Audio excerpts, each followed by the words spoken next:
Oke, ada satu berita besar yang baru aja mengguncang dunia dan ini bisa mengubah segalanya.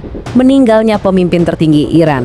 Nah, peristiwa ini bukan cuma soal satu orang ya, tapi ini punya potensi buat memicu pergeseran geopolitik yang luar biasa besar. Nah, kutipan ini kan pas banget. Ini tuh bukan cuma soal ganti pemimpin biasa loh. Ini adalah sebuah momen krusial yang bisa ibaratnya menggambar ulang peta kekuatan di salah satu kawasan paling panas di muka bumi. Terus pertanyaannya sekarang, apa dong yang bakal terjadi setelah ini? Nah, inilah pertanyaan besar yang akan kita coba bedah bareng-bareng. Mulai dari apa yang terjadi di dalam Iran sendiri, sampai dampaknya ke kita semua di seluruh dunia. Oke, kita mulai dari awal ya. Kenapa sih ini disebut sebagai awal dari sebuah babak yang benar-benar baru buat Iran? Well, efek domino yang pertama dan paling terasa itu ya potensi kekosongan kekuasaan. Siapa yang akan mengisi kursi yang ditinggalkan? Ini jadi pertanyaan pertama yang paling krusial. Dan dari situlah pertarungan sesungguhnya dimulai, yaitu perebutan kekuasaan di dalam negeri Iran sendiri. Sebetulnya, secara aturan, ada loh mekanismenya.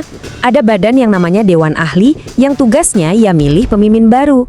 Tapi pertanyaannya, apa realitas di lapangan bakal semulus dan sesederhana itu? Kita lihat saja.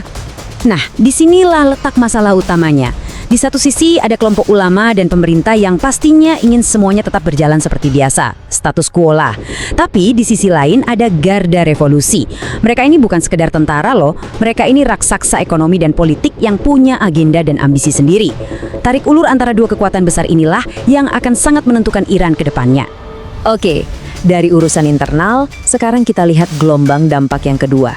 Potensi gejolak di seluruh kawasan. Karena ya, apa yang terjadi di Iran itu nggak mungkin cuma berhenti di Iran aja. Maksudnya gimana tuh konflik tidak langsung? Gini, artinya kita bisa aja melihat sekutu-sekutu Iran di berbagai negara jadi lebih berani, lebih aktif. Mereka mungkin memicu konflik lewat perpanjangan tangan mereka, yang kita kenal sebagai perang proksi. Jadi ketegangan meningkat tanpa harus ada perang terbuka secara langsung. Jadi intinya gini, perebutan kekuasaan di dalam negeri itu bisa dengan mudah tumpah keluar dan mengganggu stabilitas seluruh kawasan. Dan kalau kawasan udah nggak stabil, apa yang terancam?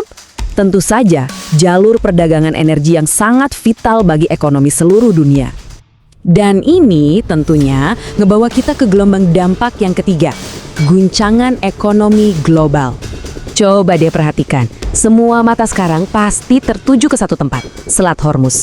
Ini adalah jalur pelayaran yang super sempit tapi juga super penting. Kenapa? Karena sebagian besar pasokan energi dunia lewat sini. Jadi, sedikit aja ada gangguan di sini, efeknya bakal langsung terasa ke seluruh dunia. Dampaknya, wah udah jelas banget. Sedikit saja ada ketidakpastian atau ketidakstabilan di Teluk, khususnya di sekitar Selat Hormuz, harga minyak dunia bisa langsung meroket. Efeknya ya berantai, terasa di perekonomian setiap negara, yang ujung-ujungnya bakal terasa juga di dompet kita masing-masing. Oke, setelah kita bahas soal politik, kawasan, dan ekonomi global, sekarang kita kembali ke yang paling penting, gimana nasib rakyat Iran sendiri. Mereka sekarang benar-benar berada di persimpangan jalan.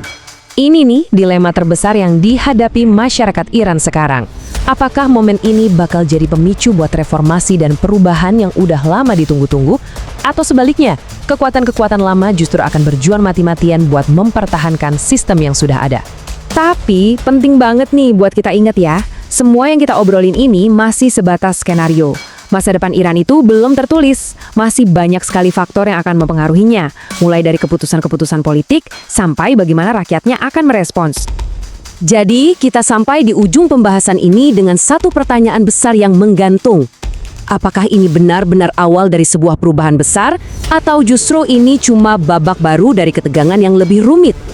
Seluruh dunia kini sedang menahan napas, menanti jawaban dari Iran.